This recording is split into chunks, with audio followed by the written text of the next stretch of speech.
Di sini saya akan menjelaskan tentang materi kalor. Apa itu kalor?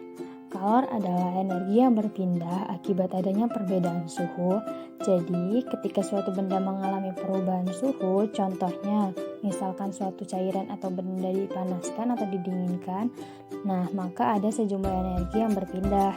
Perubahan energi itulah yang disebut kalor, dan perpindahan energi terjadi dari suhu tinggi atau panas ke suhu rendah atau biasa disebut dengan bersuhu dingin. Baik, selanjutnya yaitu pengaruh kalor. Jadi kalor ini dapat mempengaruhi suatu benda. Dapat kita umpamakan kalor ini sama halnya dengan panas. Jadi ketika suatu benda dipanaskan, maka benda tersebut berarti ia menerima kalor atau menerima panas. Contohnya dapat kita lihat di sini yaitu pada es yang mencair. Es tersebut mencair karena ia dipanaskan sehingga suhunya berubah menjadi naik atau suhunya berubah menjadi lebih panas. Selanjutnya yaitu pengaruh kalor ketika benda didinginkan. Maka benda tersebut melepaskan kalor atau melepaskan panasnya. Contohnya ketika air itu didinginkan, maka air tersebut dapat berubah menjadi es. Jadi air yang awalnya memiliki suhu lebih hangat karena ia didinginkan, maka dia akan melepaskan panas dari air tersebut sehingga air tersebut akan menjadi lebih dingin. Maka dari itulah ia akan membeku karena ia melepaskan kalor. Karena dia membeku, otomatis suhunya akan menjadi lebih dingin atau suhunya turun. Selanjutnya yaitu pengaruh kalor. Jadi dari penjelasan tadi, kalor ini dapat mengubah wujud suatu zat atau dia dapat mengubah wujud suatu benda. Contohnya di sini ketika air menerima kalor atau dia menerima panas, air dipanaskan, maka lama-kelamaan air akan mendidih. Lama-kelamaan air yang mendidih akan berubah menjadi uap. Jadi ada perubahan wujud dari cair berubah menjadi uap. Ataupun sebaliknya ketika air itu melepaskan kalor atau melepaskan panas, air yang tadinya berupa air berubah menjadi membeku. Seperti itu, ada perubahan wujud kan. Jadi dapat disimpulkan bahwa ketika air itu menerima kalor, dia akan berubah menjadi uap. Sedangkan ketika air ini melepaskan kalor atau melepaskan panas, ia berubah menjadi membeku. Selanjutnya yaitu rumus kalor. Kalor yang diserap atau dikeluarkan dapat dihitung berapa besarnya dengan rumus yaitu Q sama dengan M kali C kali delta T, atau Q yaitu kalor yang dicari berapa besarnya dalam satuan joule.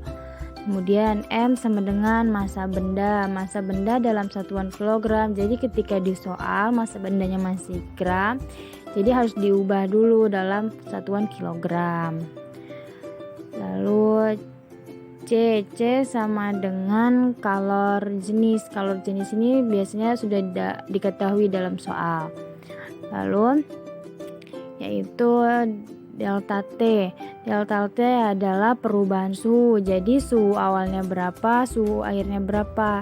Jadi suhu akhir, penjumlahan dari suhu akhir dikurang suhu awal. Seperti itu. Selanjutnya yaitu contoh soal, berapakah kalor yang dibutuhkan untuk memanaskan 2 kg air yang suhu awalnya 20 derajat Celcius menjadi 70 derajat Celcius jika kalor jenis airnya yaitu 4200 Joule per kilogram derajat Celcius.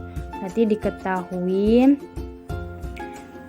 yaitu di soal M sama dengan 2 kg.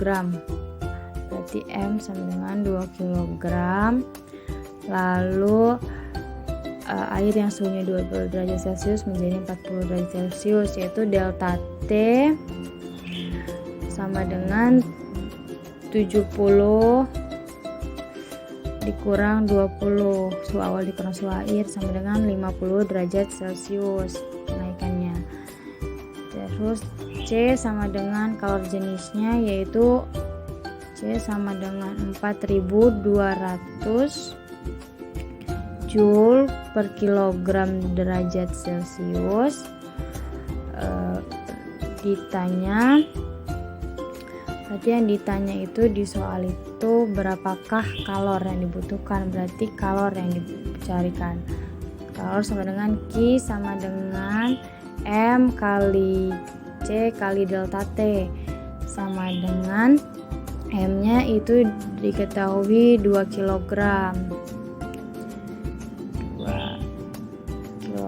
yaitu, terus kalor jenisnya itu 4200 kan, berarti dimasukin ke rumus 4200 Joule per kilogram derajat Celcius dikali delta T nya itu 50 derajat Celcius.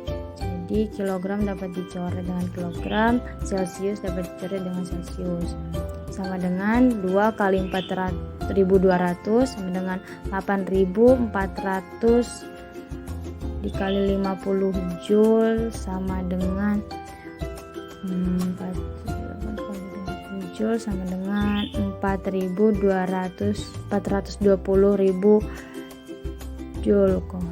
Joule.